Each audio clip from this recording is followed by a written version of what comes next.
A young woman in Japan found herself trapped in a terrifying ordeal with an obsessive stalker.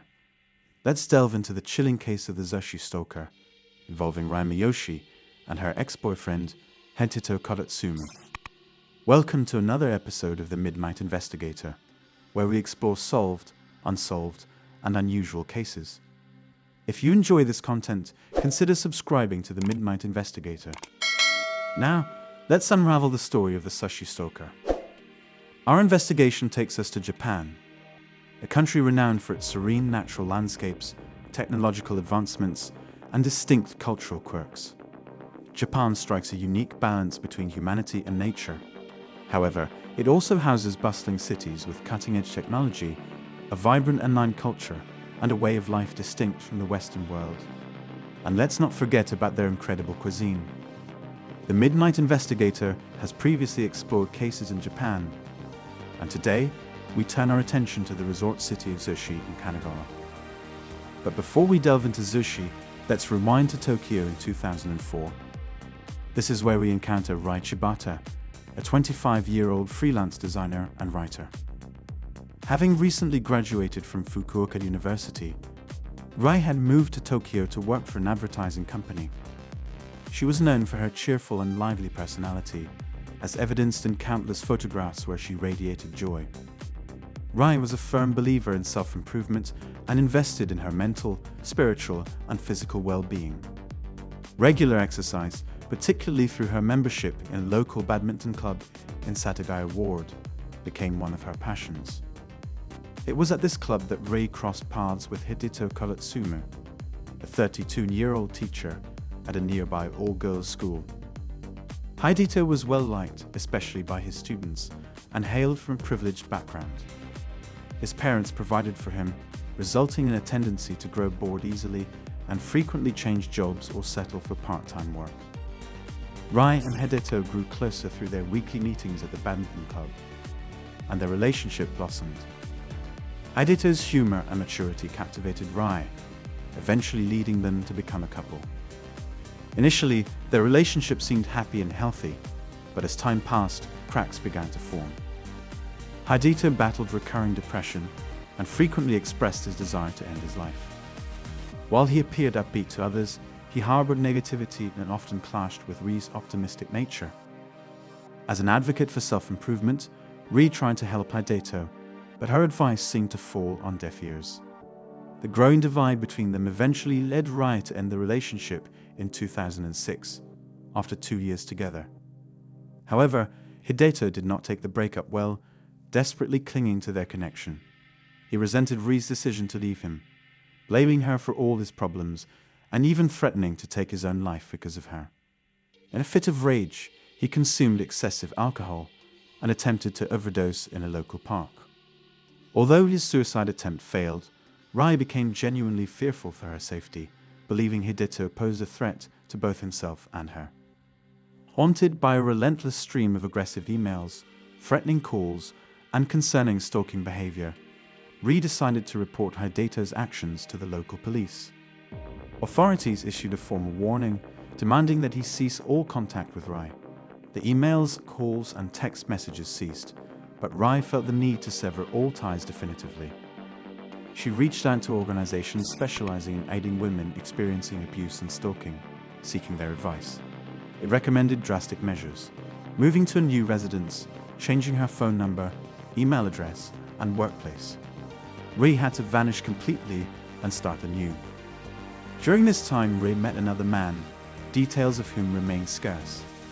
They enjoyed a healthy relationship, and in 2008, Rai and her new partner married, moving to Zushi, a coastal city in Kanagawa. Taking her husband's surname, Rai became Rai Miyoshi. This change further distanced her from Hideto, who had been attempting to find her again. He searched for Rai's name online, but found no trace. In a desperate move, he called her former workplace, impersonating a relative, but his efforts proved fruitless. Her old residence now housed another family, and her phone number was out of reach. It seemed that Rai could finally embark on her married life in Zushi, leaving Hideto behind.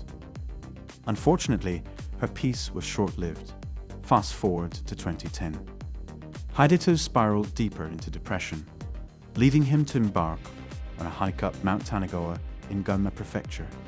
While on the mountain, he once again attempted to take his own life. The exact method remains unknown, but his efforts proved unsuccessful. Other hikers discovered him and arranged for his rescue. After a brief hospital stay, Hideto was released back into the world. Meanwhile, Rai and her husband enjoyed over 2 years of blissful existence in Zushi, seemingly evading any contact from Ri's unstable ex-boyfriend. However, their tranquility was destined to be shattered. In 2010, Rai faced financial pressure due to the rising cost of living in Zushi. She decided to create a Facebook account to reconnect with previous freelance clients. In a moment of carelessness, Rai used her full previous name, Rai Shibata, for identification. Little did she know that Hideto had never ceased his search for her name online, despite 3 years of no contact. Hideto entered Rai Shibata into Yahoo's search engine, and for the first time in years, discovered a concrete result: a Facebook profile created only days before. To his disgust, Ri's profile indicated that she was married and happily moved on, while he languished in loneliness and despair. Enraged by her newfound happiness, Hideto's emails took on a violent and threatening tone.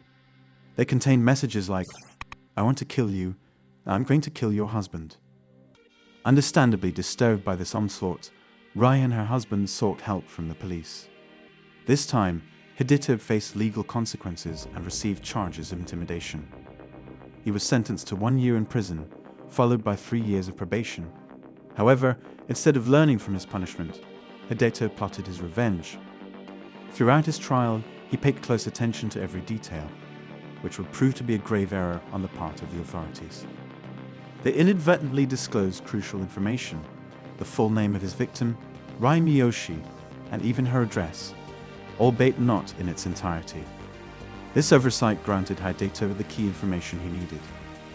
As he served his 1 year sentence, he appeared calm and accepting, but his true feelings remained unbridled anger.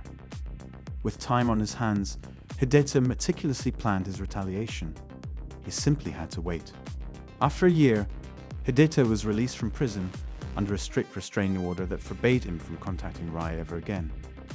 Surprisingly, immediately after his release, he turned to the internet for assistance, seeking help from strangers on Yahoo Answers. Over 400 questions poured forth, all aimed at discovering how to obtain information about a person using their phone number.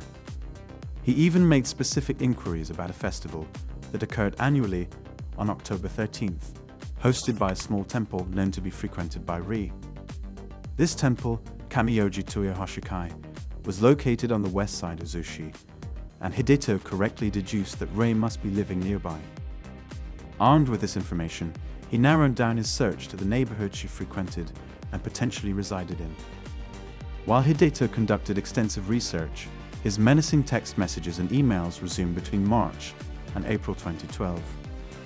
Over 1,000 messages flooded Ri's inbox, all revolving around the theme of broken promises and demands for compensation. Rai reported these communications to the police, but astonishingly, they dismissed her concerns.